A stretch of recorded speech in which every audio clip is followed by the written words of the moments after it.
Hi guys, welcome to the channel. Today we are going to discuss about the Linux commands for big data. This is the second part. If you have not watched my previous video, please go and check out for the Linux commands for part 1. I provided the link in the description below. Thank you. Now you want to copy the file. For example, you are in this directory.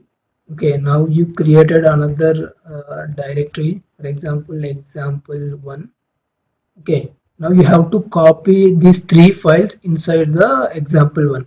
So use cp is the command to copy example1.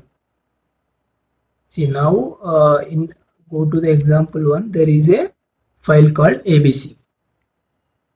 Okay, cp is the command which we use to copy the files. For example, if you want to move the file, don't here the abc text will be there. I don't want to this abc text here. I just want to move this to the example1. So just I'll move this. I'll use a mv command. It will move from here to example1. Okay, so move will use another way also. For example, I moved from one location to another location, right? For example, I want to rename the file. For example, now there is a abc is there. I just want to move to rename that file. For example, abc is the file. I just want to rename that into xyz.txt. I'll use move command, move again here to rename the file. So here move will we will use both ways, like to move from one location to another location and to rename the file. Okay, so now you created the file and you created the directory. You can view the data. For example, if you want to remove the file, now you don't want this abc.txt. If you want to remove that file, you can remove by using rm. Rm is used to remove the file. Now there is no abc.txt. Okay, for example, if you if you want to delete the entire folder, okay, if you use the rm to delete the folder, it will not allow to delete, because it will show can't remove example1. It is a directory, so it won't. Rm will use only to remove the file. Okay, to remove the directory you have to use rm-r. So it will remove entire directory. -r in the sense recursively it will remove entire files and the directory of that example1. Okay, so these are the commands to move, to remove, and to create the file. And if you want to like create the zip file, okay, now you have the file and you have to compress that file. Use gzip is a command. It will you can zip that file. See now there is a file expanded. It is compressed that we file by using gzip. If you want to unzip that file, you can use gunzip. There is a command called gunzip. It will get back to the previous state. It will uncompress that file. Okay, and if you want to check the disk usage, okay, what are the files here and what is the disk usage of this one, you can check using the du. See, this is the in the base directory. This is the base directory. So here this is the size. Okay, and these files having this much of size. If you want to see in human readable format, you can use du-h. Okay, this is the size of the files.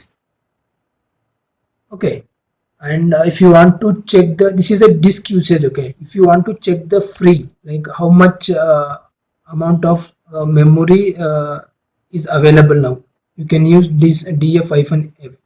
Okay, it will show you the available space. Okay, in my system, in this directory, it will 4 GB is available here. I think it will show in the every directory how much of space is available.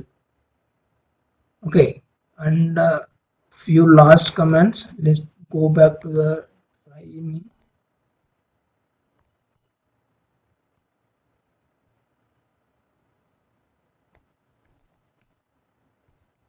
Okay, so here let's understand these things. Okay, so what is this rwr?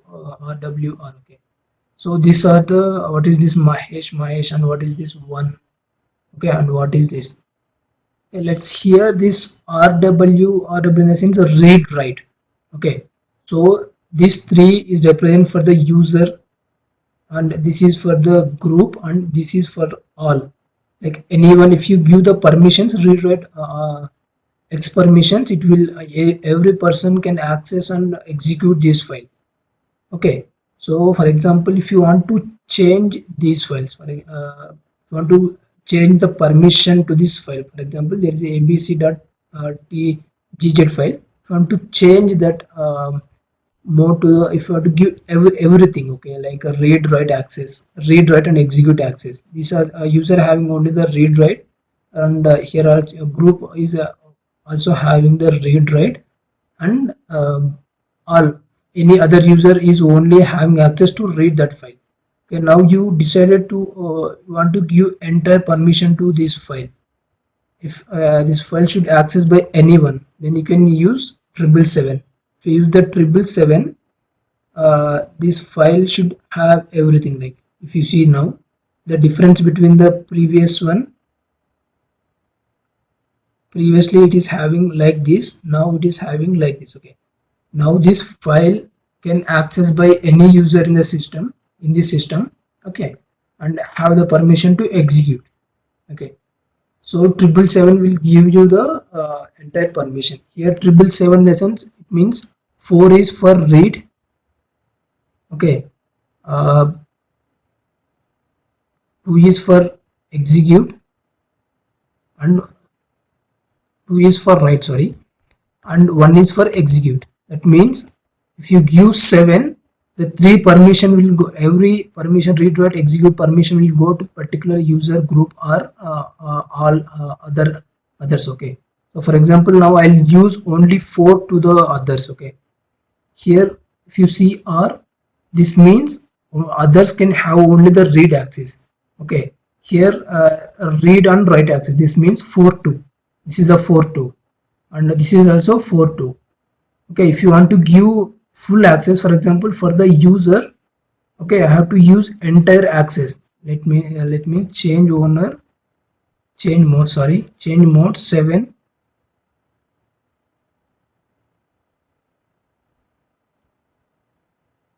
6 and 1 to xyz.txt. Okay, let's see now. So for this xy.txt, user has the access to execute, and group doesn't have the access to execute, and others also has the access to execute only. Okay, if you want to give others to only read, then you have to give 4, then others should also having access to read only. Okay, uh, so and this is the user, Mahesh is the user here, and Mahesh is the owner. Sorry, this is the user and this is the group. Okay, if you want to check what are the users and group, you can use the users. So here there is only one user called Mahesh, and if you want to check the groups, you can use the groups. So these many groups are there. Okay, so if you want to change group of the particular file, you can change group, and if you have to use the group name, so I'll use the sudo is the group for the xyz.txt. So now let's see what is the group of this file. See, I changed the group of the this particular file. Like this you can change the user also, but in my system there is only one user, Mahesh. I can't show you the example here, but there is a number of users, that I can change the users. If you want to change the user, you can use change, here you use the change owner, change mode, change user. Okay, change, there is a one command called change on. So here if you want to change it to the, for example, any other, it won't change because it is only one user is there. I can't change the user, so it won't you can, I don't see any change here. Okay, but this is a command to change the owner. So what are the commands? Change owner is used to change the user. Change group, chgrp is used to change the group, and if you want to change the permission, chmod is the command to change the permissions. Okay, thank you.